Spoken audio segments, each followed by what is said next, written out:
Okay, so we are live coast to coast on the big broadcast, and we have got Don Mazzella with us, author of Ruler of the Seas. We also have IQ Alrizzoli with us. So, IQ, you said you have a heck of a lot to cover. You have a heck of a lot to talk about. So I'll start with you and let me and Don jump in when we can. It was a slaughter on Tuesday. I mean, the Republicans were slaughtered. I agree. It was mostly in states which were already Democrat. But, for example, the one was in Virginia, had Trump supported the black lady, she would have won, but he didn't support her. And I don't understand why not. I really don't understand. Because Sparbinger is a piece of garbage. But listen, she wants open borders. She wants to allow men into women's places and boys into girls' places. I mean, by any standard, she should not have been elected. And she refused to condemn the Attorney General who was willing to kill his opponent, a Republican, and his children.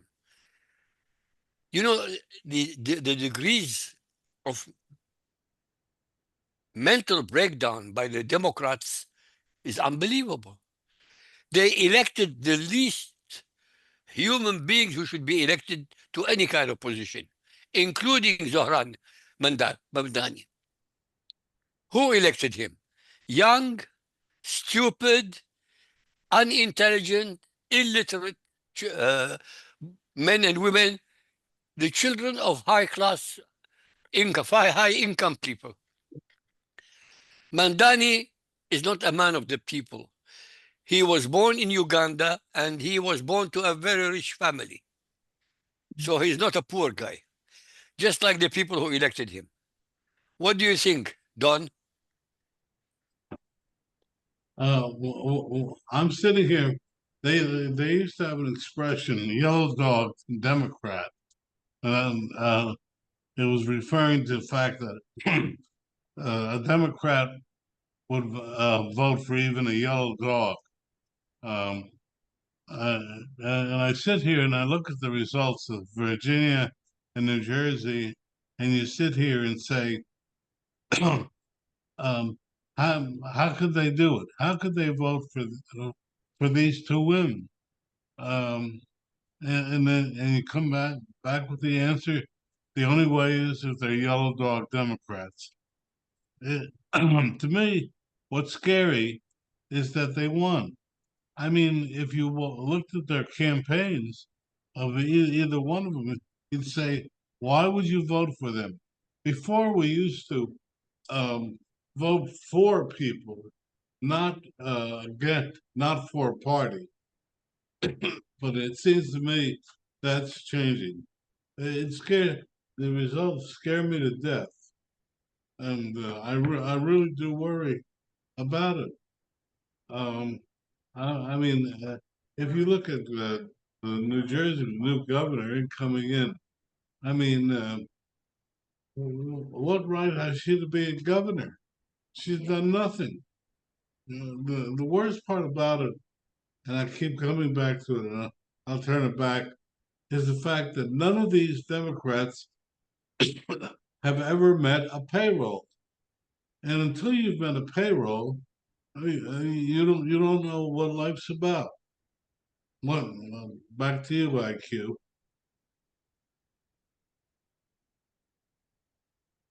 Hello? IQ.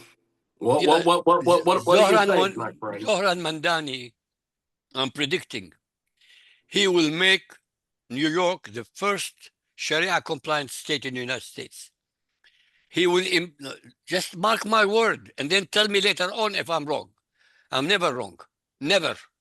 Now, he will employ Muslims to fill all the positions of the departments that he's going to create to give the freebies.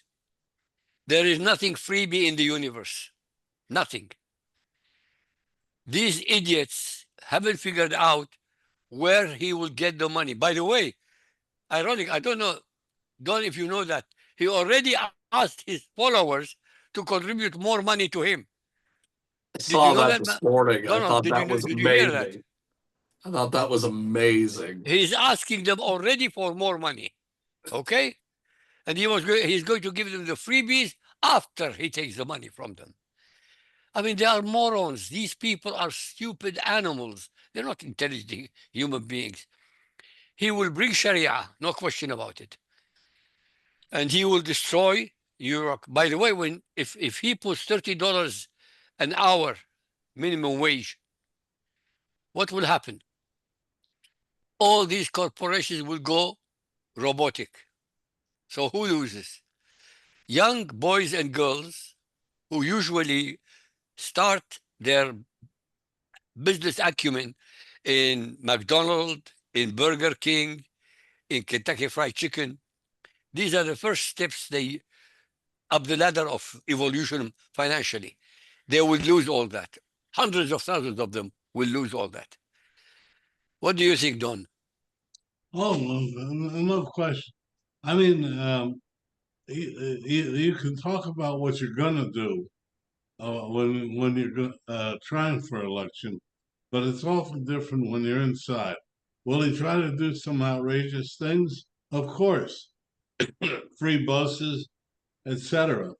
Uh, but uh, but in the long run, he'll either do one or two things: piss off everybody and then demonstrate why socialism doesn't work, or some things will succeed and uh, cause major changes, but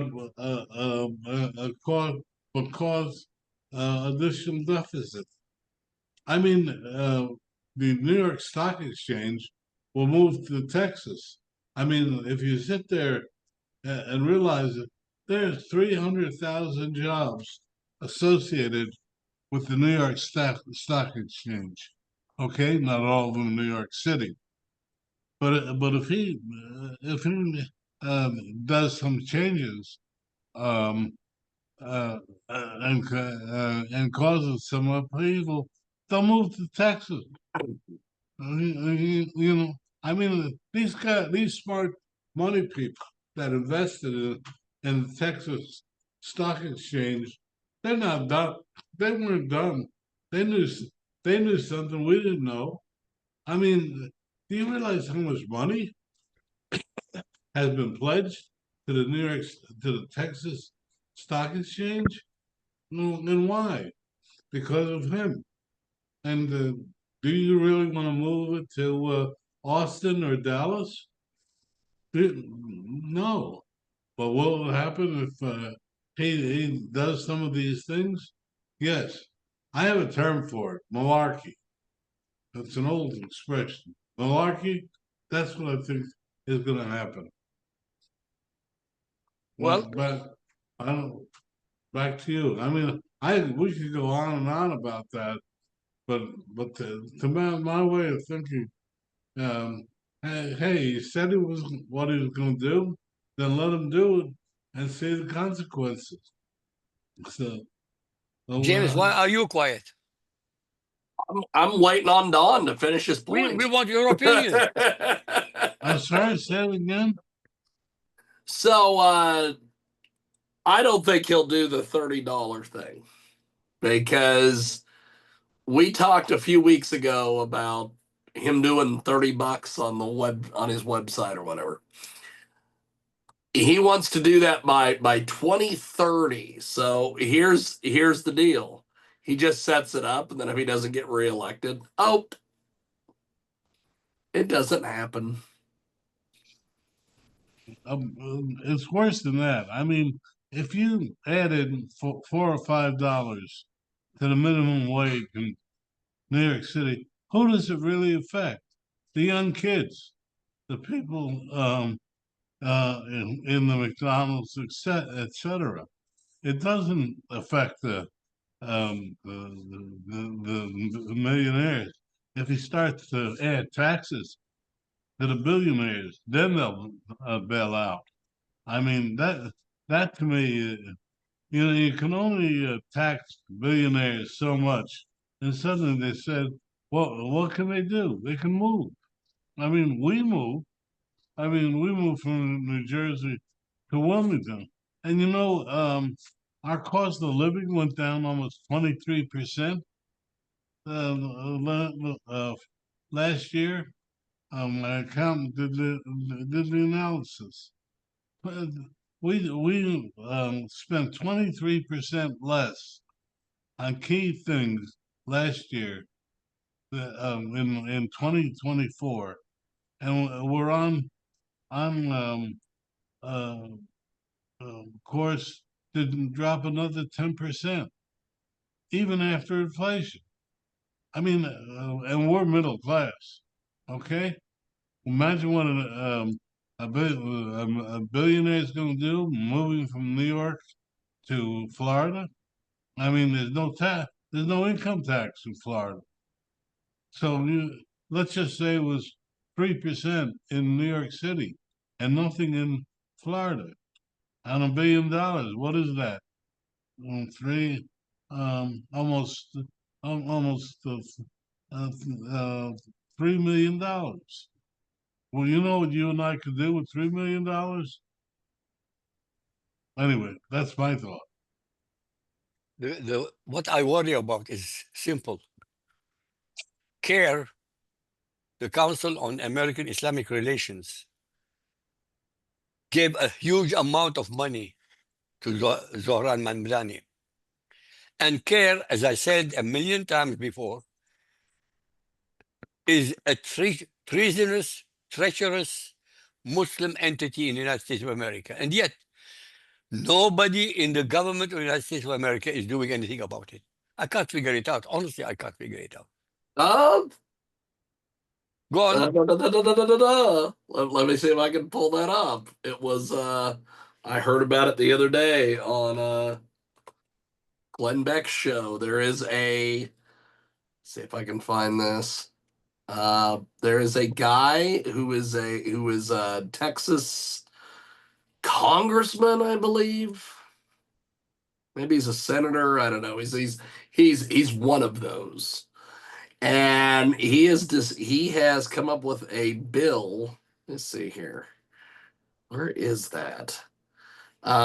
He's come up with a bill where he wants to basically strip care of something. I'll have to look this up, but he's the only guy that that I have seen that is wanting to do something about them. Chip Roy, that's it. Texas What's the bill Republican. about? Let me see if I can pull this up here. Texas Republican introduces a bill seeking to revoke the tax exempt status, I think, of care. What was just funny because like when you search this out on you search this out, the first thing that pops up is care on their website bitching and complaining about it. But that's just irony. Texas Republican introduces bill seeking to revoke the tax exempt status of groups with terror ties. Exactly. But they're not doing anything. They're just talking about it. They've been He talking says about it that it is since absurd that the U.S. has 1995. provided organizations with ties to terrorism tax exempt status. Chip Roy, the sponsor of the bill, Americans are inadvertently subsidizing terror against themselves, he added. So We know that. I you know, all of these groups, Planned Parenthood for that matter. I mean, we can get into that one as well. Why should that be a tax exempt deal. body? You Yeah. know, I mean, we talk terrorists, etc. We've been subsidizing just about everybody. Well, what I've been impressed by, We've been subsidizing everybody. but what I've been impressed by is President Trump. You know, he's like the guy who said the emperor had no clothes. He's been saying um, all along. He's been bringing out all of these people that had passes over the last 20 years or 30 years. I mean, the Venezuelan boat. I mean, that's that's a regular route with all these boats. And all of a sudden, we decide to go interdict them and blow them out of the water. I mean, he's been talking about so many issues that needed talking to. It's about time. I mean, I go back to remember when they said if you move the American embassy to Jerusalem, all hell will break out. I mean, for years we heard that, decades. He moves and what happens? Nothing. Nothing. Nothing. But if you look at all of these things that he's been doing all these years, I just came across my desk. He's just forced some weight loss companies to reduce the cost of their drugs. Yes. I mean, things can happen. For years, we say you can't do it for this reason. He does it, and nothing happens. You know, and we're sitting here. Well, what's wrong again? I'll say it is the media. We take everything. Everybody talks about his blowing up these boats, and all they say we don't know if they're real, if they're drug smuggling. Who cares? I mean, they if they're not moving drugs, they may be moving cigarettes. Who the heck knows? We do know it's certainly not that out there for to fish. I mean, there are high speed boats going north and south. What the hell do you think they're doing? And I'm to me, I'm tired. It's almost a year now. I'm trying to figure out how many months. Anyway, and in that time, he's done more than the most presidents have done in 8 years, and we're complaining about it. We just said we don't like the way you talk. We in New Jersey, we turned back a businessman who spoke well, who had great ideas, and said he wouldn't raise taxes. And sure as the sun rises in the east in New Jersey, next year we'll have a tax increase. Thank God I won't be there. You know, I'm you know, uh, Thank God I won't be there. and hopefully a lot of people won't be there. But they voted 54 to 46 for this woman who wouldn't say that she wouldn't raise taxes. It's crazy. I mean, where do you stop taxes? Well, in New Jersey, what are they? The average person making $250,000 pays 22% in taxes. It's a lot of money. Think about it. It's all $50,000. You look at the property tax. The New York Times on Sunday features these houses, and you look at the tax, and in New Jersey, they average $30,000 for a house. Can you afford $30,000 for tax on your house? No. Gentlemen, do you know that 200,000 people have been slaughtered in Sudan this year? Yeah, And nobody mentions a word. Not a word. that's All they bad. talk about is the Gaza people, 30, 40,000 people. 200,000 killed by Muslims, no news. One person killed by a Jew, 24-hour news. Literally, that's exactly what it is. Well, yeah, you're right. It's a fact. Over 70,000 Christians. 24-hour news. James, over 70,000 Christians have been murdered in the last 10 years in Nigeria. No pipsqueak. Why? Because Jews are not involved. That's it. It's that simple. It's not complicated. Why the silence? 200,000 Sudani slaughtered. I mean, it's mind-boggling. But nobody mentions anything. Nobody in the news, nobody in politics, and no demonstrations by Muslims. You're right. You're absolutely right. But we used to say the starving people of India. I don't know about you, but your mother once said, if you don't eat it, just think of the starving people in India. But there's starving people all over the world. The Yeah. world right now is not a nice place. If you sit here and think about it, is there any place in this world right now that's really nice that you'd like to go to? Oh, Isn't it really? interesting?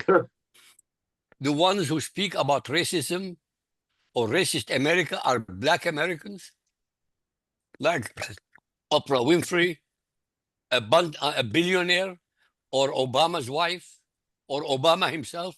And yet, tens of millions of people are willing to travel from all over the world to come to racist America. There is, when I'm talking about Democrats, no brains, they have no brains. They really have no brains. It's all a contradiction. If it's so racist, why is everybody wanting to come? No answers. Not a pipsqueak from anybody. Nothing. Deafening silence. That Well, seems to be the case. but the interesting thing is, uh, uh, Biden said he couldn't do anything about the border, and in 6 months, the border has become um, a border is no longer a sieve. You know, I find that to me, I find that interesting. No one talks about it, but last month there were 10,000 people tried to get in. I mean, the numbers compared to what happened. He did it in a week, for God's sake. In a week, in 1 week, he did it. He Yeah, stopped the hundreds of thousands of people coming in a week, not months, in a week. my question is, where did they go? Where do they go? They didn't come. That's it. There's not to go. They didn't come. It's absolutely amazing. So Dawn, what do you make of the whole thing on Tuesday with the elections? A disaster for the Republicans, and it's wake up to, as the New York Post said, it's wake up time. Either Trump has got to stop going all over the place. He's going to concentrate on three things: get get inflation under control, um, reduce the cost of living, and um, start talking to the American people about what he's doing and get across them the many things he's doing. I mean, if you look at the list of things he's doing, you got to sit there and say, gee, that's great, you know? But people aren't hearing it. People are only hearing the trumpet of the media. He's got to get his own trumpet out there and say why he's doing things, but he's not saying why he's doing things. Everything that he's doing, if you look at it, most things that he's doing make sense, including the tariffs. It's about time we did something. It's just that he's not told the American people, I'm doing this because in the end, it will end up, yes, it'll cost you a little bit more, but we'll have a better economy and we'll be doing more things ourselves. And he's got to articulate the fact that America has got to go back to the, doing its own kind of production. It's about it's it's about time. We cannot afford not and to let China continue production. Today in the New York in the Wall Street Journal, it says that China's ahead in robots. We've got to be ahead in robots. In AI, in all. He's also got to be very careful because there's a major upheaval coming. AI is going to result in an awful lot of people losing their jobs. I mean, it's scary. It was interesting. My wife taught me AI over the last week, so I've been using it, and what it's doing to my writing, to things that I'm doing, is unbelievable. I don't know if IQ you are using AI. I'm using chat, whatever it is, Chat but GBT. yeah. Chat GBT has become my best friend. It, Pretty it, much. it's but unbelievable. but Yeah, I we've did. got go ahead, Don, and then we're gonna go to our guests here. Well, no. I'm just gonna say I just fed it through a page through my through chat of one of my books, and it improved it 100%. It's difficult for me to admit, but it improved it 100%. The next book I write, I will definitely use it much more. I'll stop there. Okay, well, we have got IQ Al Rizzoli, of course, with us today, Don Mazzella. We have also got Joshua Philipp, who's going to join us here in just a few moments. Peter Tickton, I believe, is with us. Peter, can you hear us, my friend? I can hear you loud and clear. How you doing? Okay, yes. So, Peter, I want to start with you, my friend. You are you've done all sorts of different things. You're the founder of the Tickton Law Group. You are longtime legal ally of President Donald Trump, and you have got a fantastic book, What Makes Trump Tick. And you're joining us today here on our broadcast. So, Peter, I want to start with you. Talk to us a little bit about What Makes Trump Tick, your incredible book, my friend. Well, I got to know Donald Trump when we were 15 years old. We're in the same class in high school, and we went to New York Military Academy. That's where I got to know him. Yeah. In my first 2 years, I knew him mainly through sports and through being in some of the same classes as he was in. We had 100 guys in our class, no gals at that time, and we were in our classes themselves. There were no more than 12 students per class. But so he wasn't in all my classes, but he was in some, and we got so we knew him slightly, and he was a good guy. He really Yeah. was a nice guy. Yeah. And then we got to know each other much better in our last year, our senior year. We were together, and I had been busted a couple of times in my junior year from being a sergeant. I would have been a lieutenant or a captain in my senior year as well, but I got myself into mischief in the year before. So I went in as well. He appointed me as one of his platoon sergeants, and I basically ran Company A for him. I tell people, I ran his first company for him, which I did, but it was Company A at New York Military Academy, and and we've we were very close in that year. I can tell you a lot about him, and one of the most important things in my book that I talk about is the kind of craziness we go through in our first year. where we're new guys. That's what we're called, new guys. But a new guy is defined as scum of the earth, and it's extremely harsh. And for boys of his age, when he went in at age, he would have gone in at age 13, and I went in at age 15 because he was there for 5 years. I was there for 3, and it's scary. You got the senior cadets are the ones that are the lieutenants and the captains, and they're beating the living daylights out of you one way or another, and psychologically as well. And so you become frightened of them, but by the time you get into a little bit later in the year, after you've been on new guy rules for 2, 3 months, sooner or later you stand up to whatever it is that you find frightening, whether it's the individuals, the captain that you have, the lieutenant. Sooner or later, you just stand up and you figure, well, what's the worst that's going to happen? I'll get beaten up, but damn it, I'm not going to do this anymore. And you overcome your fears. It's kind of like what Marines go through in basic training. By the time they get through basic training, they're not afraid anymore.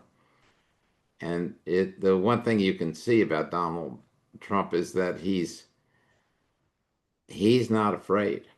Where, for instance, other presidents all promised they were going to move Jerusalem to, I'm sorry, not move Jerusalem, but move the U.S. Embassy to Jerusalem.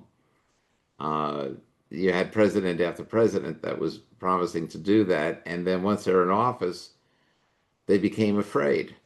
Oh, if you do that, you're going to get, Saudi Arabia is going to get mad at you, whatever the things that get planted in the president's brains in the past that made them afraid to act on their promises, is a good indicator. It's a good signal that this is a person who acts on fear. Donald Trump doesn't, and he's the first president that actually kept that promise.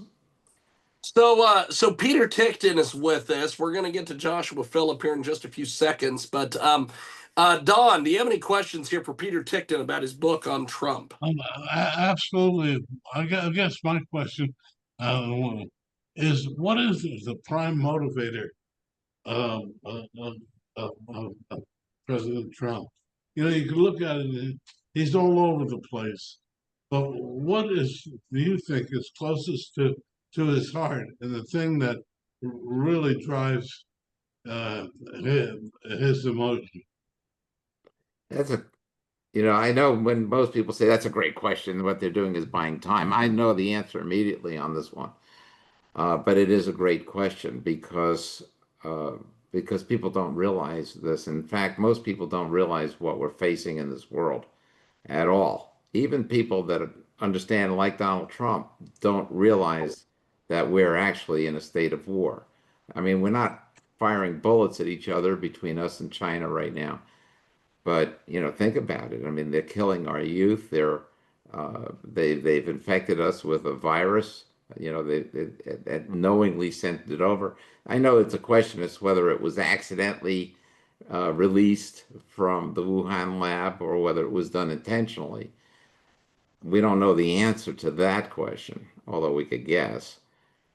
But we do know that after it was released, that China stopped all flights from the Wuhan area to its other cities because it knew it would be spreading the poison. It would be spreading the virus to those cities. So where it stopped all flights to, let's say, Beijing, it had, I don't even know how many millions of people flying to Western Europe and to the United States freely, knowing that those viruses were on the plane. So that's an intentional infliction of a biological weapon on the United States. They've interfered with our election process. I can tell you that now because I'm working on cases involving the election, and Stephanie Lampert, the attorney, who's, by the way, facing charges, defending her on some criminal charges for possessing electronic equipment that she was allowed to possess. But they want to put her behind bars the way they did my other one of my other clients, Tina Peters. So what they found when they opened those machines, when they looked at the motherboard, there were chips on the board that were phone chips.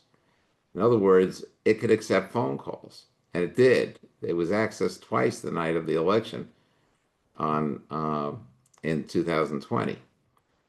So, we can prove that the election had interference from a foreign country in that regard. What is going on in the United States isn't just China, it's also what some people are now calling WEFROC, the World Economic Forum, coupled with BlackRock.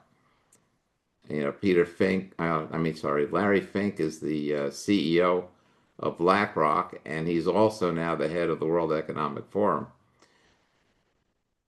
And Well, yeah. before we lose you, what drives President Trump the most, do you think?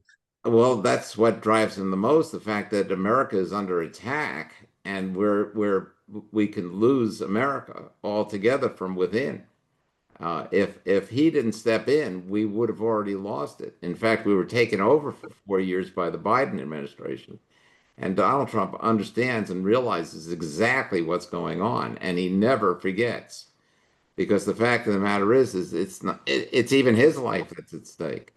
When he says, or other people say, oh, he didn't need to do this because he was wealthy, he could have enjoyed the rest of his life. He has a beautiful wife. He loves playing golf. He loves doing business. He could have just had all of that, but he couldn't really, because if he would have done that, there'd be nobody saving our country. And this is over the overriding thing above everything is this war that I'm talking about. And there are many of us that are engaged in this war. So we think of it as a war because we know what's going on and we know what's going to happen if we lose it. We saw the weaponization that was inflicted on the American people, and it was so much worse than anybody has any clue about. It was all over the country. And they went after police officers. They went after doctors who were not in favor of the jab or who recommended ivermectin or hydroxychloroquine. They went after so many different groups, including the upper middle class, if they at all were involved with or liked MAGA. So, and that's just the beginning of where this is about to go.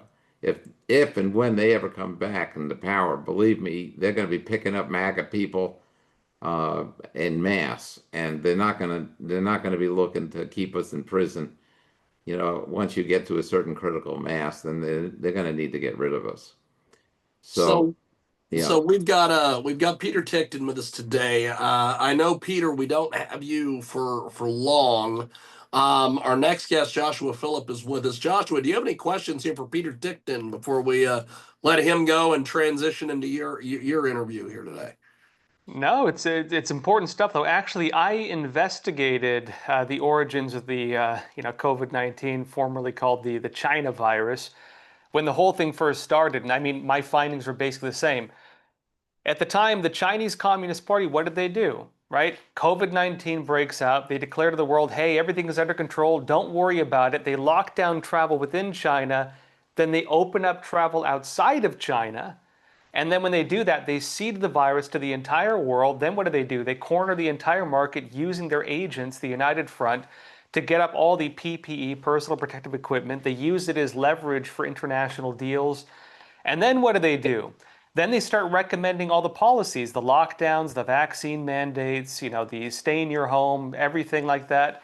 And a lot of people, including myself, believe that part of that was actually to impact the election, that they wanted to politically impact the United States at the time. So I fully agree with his analysis on that.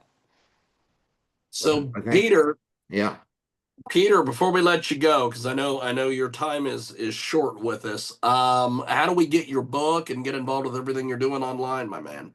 Okay, well, my domain is legalbrains.com, and my email address is just my initials PT, like GPT. Okay.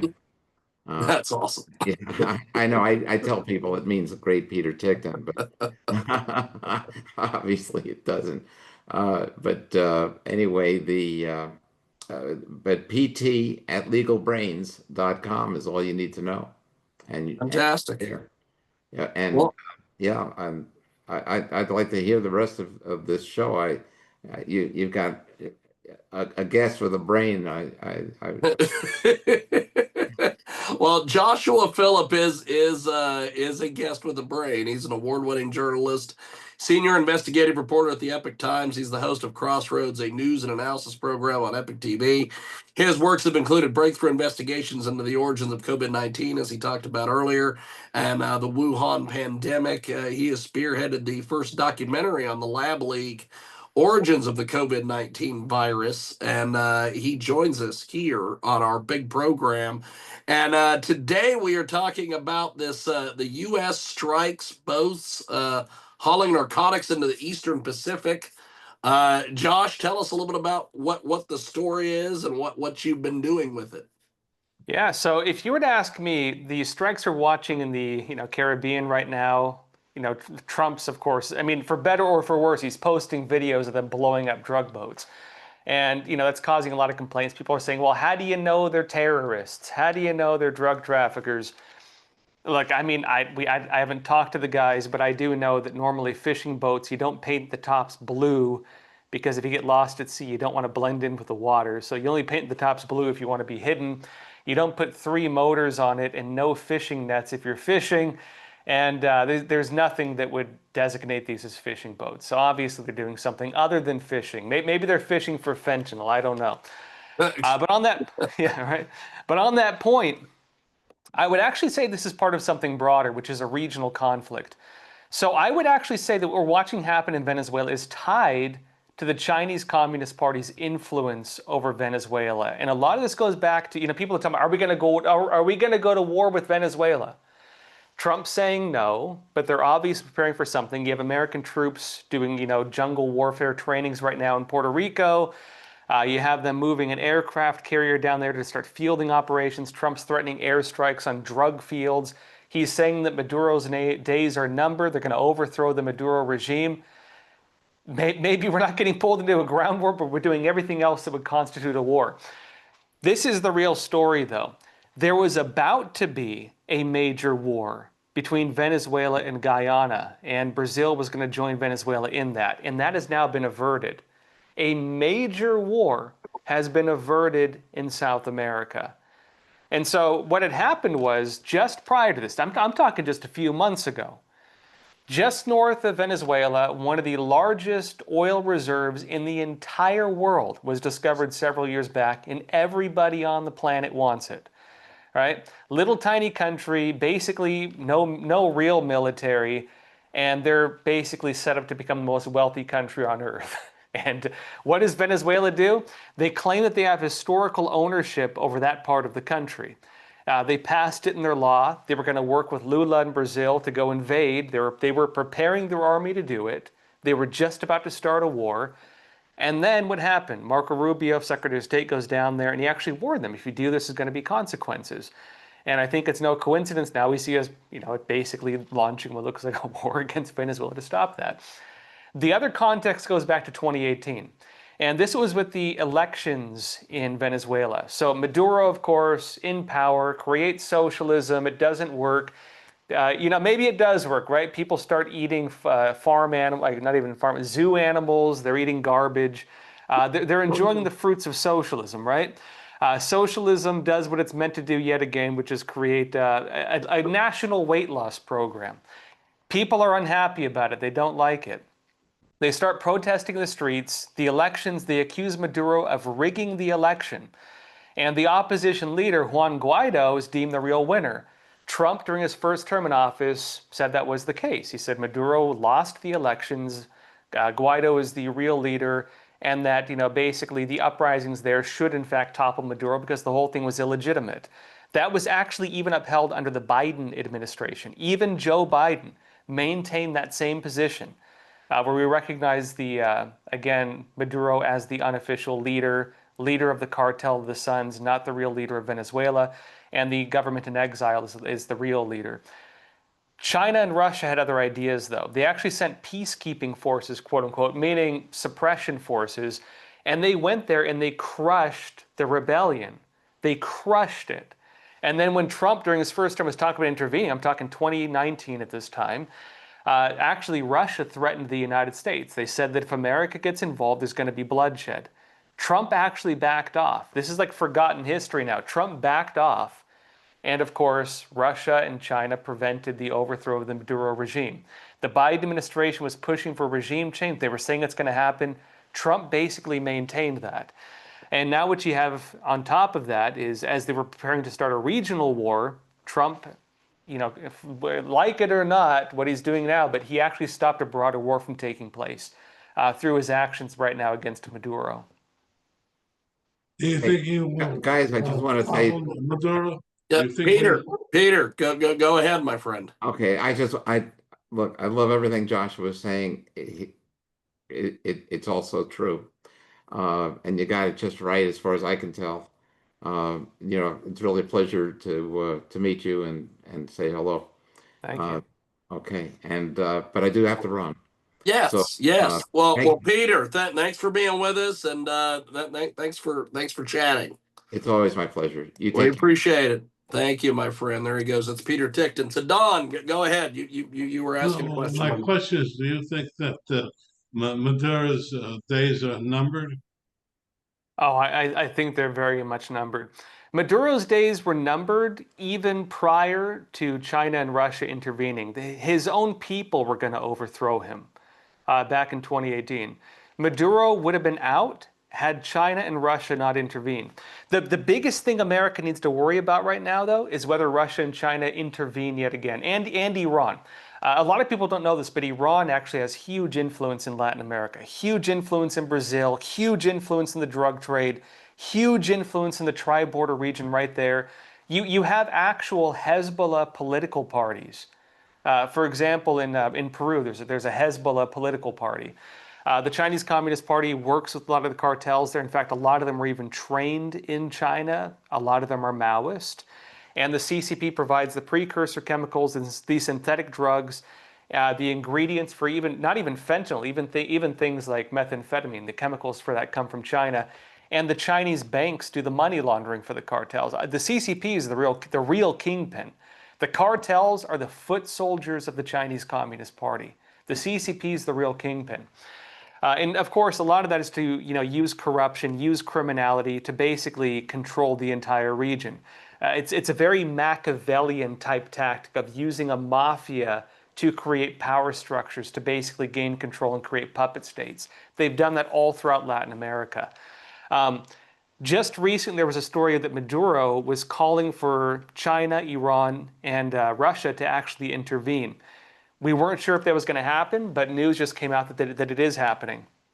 One of the Russian government officials, not Putin, but one of the lower level officials, is saying that Russia may provide hypersonic missiles to Venezuela. The Chinese Communist Party came out saying that their normal relations with Venezuela would allow them to provide maybe different systems to detect or shoot down American aircraft. Iran, we don't know what they're up to. They're pretty much running silent right now. But for the most part, this could be the CCP trying to pull us into a regional war by increasing Venezuela's ability to defend against us by supplying them with things. Well, having said that, do you feel that the Wall Street Journal a couple of days ago talked about an article where the Venezuelan government is uh, attacking army officers in order to keep them down. Do you think that the army is a counterbalance, or do you think that they're just going to go along with whatever Maduro says. I think Maduro. I more agree with where Trump is on with this, because what Trump is saying is that Maduro's days are numbered. I think it's totally possible the Venezuelan military is going to be like, look, dude, you're crazy. We're not going to go and shoot down like an F-22 with this like Soviet era anti-air gun. It's just not going to happen, buddy. Why don't you come on the beach and shoot this AK-47 from like 1980s Soviet technology. You come and fire it at the aircraft carrier at our shores. You know what I mean? Because that's basically what they're being asked to do. There's like videos of these guys. They're about as well armed as a 1980s like Middle Eastern paramilitary group. They're not well armed at all, and asking them to go basically stand and just die for the glory of the emperor, basically, it's not going to be something that's exactly making them want to go do it. I don't think they necessarily care enough about Maduro to go die for him right now. So yeah, I don't know if it's going to work out so hot. There's also rumors of CIA involvement down there. They claim they captured somebody. Smoke and mirrors. I have no idea whether any of that is true, but it wouldn't surprise me if they're also working to maybe create a coup against Maduro as well, because that again would not surprise me at all. Well, given the election results 2 days ago, what do you think President Trump should do? You mean like New York with Mamdani? And New Jersey and Virginia. Yeah, just overall. Yeah, well, let's put it this way. New York was not a surprise to me. I think Mamdani was a shoo-in. It was basically, Democratic Socialist versus discredited Democrat who used to be anti-Trump, who we're told is no longer anti-Trump, and then Curtis Sliwa. It was not representative, I think, of the rest of the country. Mamdani, of course, is with the Democratic Socialists of America. DSA, they're trying to take over the Democrat Party right now. A lot of Democrats don't like them. That's why Nancy Pelosi is announcing right now that she's not going to run. She's not going to run again in the midterms. She's stepping down. You have the other key Democrats, Schumer, for example, not endorsing Mamdani. A lot of them view the Democratic Socialists as a threat to the Democratic Party itself. It's a third party trying to subvert the Democratic Party. And even a lot of moderate Democrats, they see that as extreme. They don't think it's going to win elections, and they think it's going to be a big show and it's going to implode the party. Like, these are not winning propositions. They think the winning proposition is going back to the middle. I think on Trump's side, he understands that Mamdani is basically like the school president promising everyone like free ponies and soda in the drinking fountains. It's not going to happen. Even Kathy Hochul, the governor of New York, is saying she's not going to give money for it. Trump can deny a budget for it. He's promising things that are not going to happen. And there's probably going to be an economic exodus of people, not everybody, but quite a few people, enough that he's just not going to have the money to do the programs he wants. It's going to be just a big disgrace, I think. On the point two, I would also say it's New York City. Like, having a socialist or communist mayor is not new for us. If we all remember, Mayor Bill de Blasio, he was with the Sandinistas. Like, he was literally with the Sandinistas. You know what I mean? So this is Mamdani going to be more extreme than that? I don't know. I don't think it's going to change things too much, to be honest. But I do think this is representative of kind of the battle within the Democrat Party itself. But yeah, you have a fairly credible candidate in New Jersey who came, Oh yeah. And the people voted for a woman who lied, lied. And then you have in Virginia a woman with two elections where the Republicans should have done better, and they did. Yeah. And only because President Trump is out there all over the place. What is he going to have to do to get his voters back? Look, in New Jersey, the Latin Latinos went back to the Democratic Party. Yeah. Well, that is going to be a challenge for Trump because, you know, as you mentioned, the Latino vote is a big deal. I mean, look, Trump did run on the ticket of deporting basically like all the illegal aliens in the country. And I don't know, is that 20 million people? Is that 30 million people? I have no idea. Trump also got a lot of the Latino vote. And so, I mean, the big question is, did people vote for Trump knowing what he was going to do because he said he was going to do it? There were some people saying, you know what, I voted for this, but I didn't think it would look like this. I didn't think they'd be, you know, pulling people off the streets or, you know, in front of like a Home Depot or something like that. Like there are some people saying, hey, I voted for it, but I didn't know what it would look like. And some are backing off of it. Some guys are like, yeah, you know, they're American citizens, but their parents are illegal aliens. There are a lot of people like that. And, you know, are they still going to vote for Trump? That's a big question, right? So that, yeah, it's a big one. Is Trump going to keep the Latino vote? I would actually add to that, though, that one of the problems Trump has is Democratic Socialists of America. And I really, so in New Jersey, for example, I mean, a lot of these were already blue areas. Jersey, I mean, I live in Jersey. I work in New York, but I live in Jersey. Jersey was already a blue state. Is it going to keep staying like that? I don't know. But there is talk about in 2028, it could become a swing state because it was actually a close vote in 2024. Republicans might have overestimated their influence, thinking that they could have flipped it, and you know the failure to flip it might actually impact them too. The other thing I'd say is that voter turnout for local elections like this, mayoral elections and so on, is usually not as good. But what Trump is up against now is not normal voters. What Trump is up against right now is Democratic Socialists of America.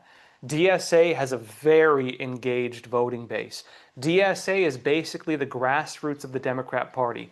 DSA was doing the get out the vote drives, they're doing voter registration drives, the kind of stuff that on the MAGA side you have guys like Scott Presler doing for Trump. DSA is doing all across the country. They're doing massive voter registration, massive outreach, massive grassroots operation. And if Trump doesn't get on the grassroots side of it to challenge that, the DSA effect you just watched may actually have a bigger impact than they've anticipated for the next, at least for the midterm elections. IQ, IQ. Do you have any questions here for Joshua while we got him? Yes.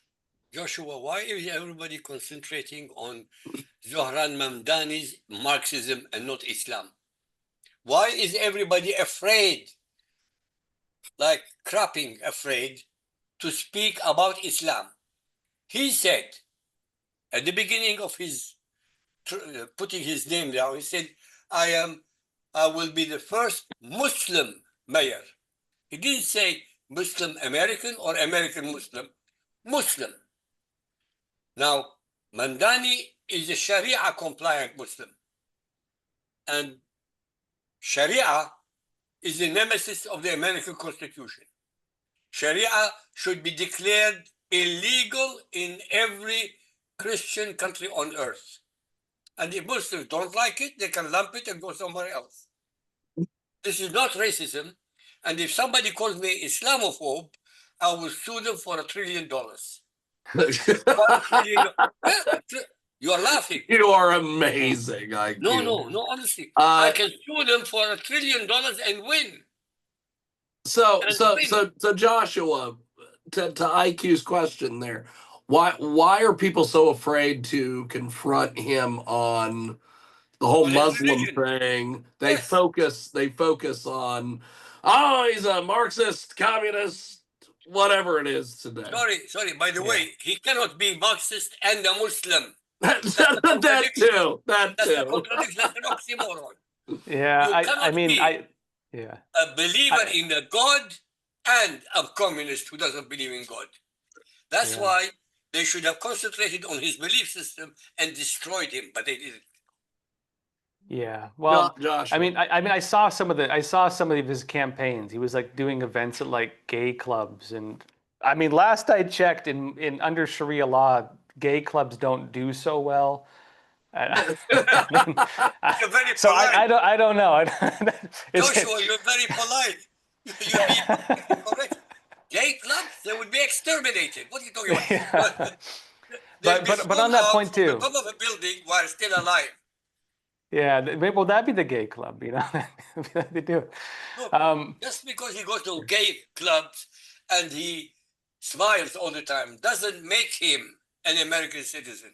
It doesn't make him a decent human being. This is a show. And he won the show. He won 100%. So in my interpretation, what you're watching right now is a merging of Islam with communism that dates back to the early 1900s, which is what they used to call the Egyptian model, the Muslim Brotherhood model.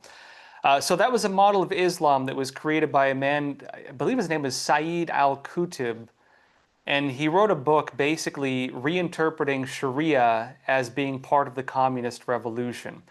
That, you know, the fight is the communist fight, right? The fight is that whole thing. The Muslim Brotherhood, of course, was more the subversive branch of it. Al-Qaeda was the violent, terroristic offshoot of the Muslim Brotherhood, believing in using violent revolution. They, of course, also, they create all kinds of communist movements throughout Egypt at the time. They sparked the Iranian Revolution. They tried launching a revolution even in Saudi Arabia. It was called the Prince's Rebellion. In fact, the guy who's against the current leader, at least used to be, right? Bin Salman. His main adversary was a guy named Alawid bin Talal. Used to partly own Twitter and so on. The father of Alawid bin Talal was the leader of the Prince's Rebellion. They called him the Red Prince. And so that model of Islam has been very close with the Soviet Union. That model of Islam is the one in charge really of the current Iranian regime. That model of Islam is the one behind Yasser Arafat and the bombings and the terrorist attacks and the seizing of the jetliners and the murdering of people and trainings in Soviet Russia and trainings in communist China. That model of Islam is the one where they say, how dare Israel have a war in Gaza, but they don't dare criticize the Chinese Communist Party for enslaving, murdering, torturing, and harvesting the organs of Muslims in Xinjiang. Why don't they, geez, you have an actual genocide in Xinjiang, China, led by the CCP, and they don't care about that, but they claim they care about this? Like, what is the real deal here? It's because it's political. They've subverted the religion as a political movement, and they claim to still represent it as, again, a religion when it's not. It's a political movement. And so in my interpretation, I think he's representing kind of that side of it, which is this Muslim Brotherhood model. Again, this whole idea of Islamism as being a communist movement, wearing the skin of a religion. Joshua, I have an article in my book. I have 3 books published on Islam. Lifting the Veil, The True Faces of Muhammad and Islam. One article, which I equate Mein Kampf and the Quran. And I quote in chapter or verse from the Quran and the Hadith, and page by page and paragraph from Mein Kampf. Now, remember this. Mein Kampf means my struggle. Yep. In Islam, the 6th pillar of Islam and the most important pillar of Islam is jihad. What does jihad mean? Struggle. Struggle, yeah. So it's not communism. By the way, communism and fascism, and Nazism are the same. Yep. Hitler's Nazism is the National Socialist German Workers' Party. Socialist. Not right wing, left wing. So that's the affinity. But what I'm getting at, Islam should not exist in any Christian country. That's simple, it's not complicated. And it's legal. Why it's legal? Because Sharia is the nemesis of every article of the American Constitution. It's that simple. It's not complicated. And yet, everybody hides with politically correct bullshit. I can't stand it. Yes, By the way, I come from Iraq.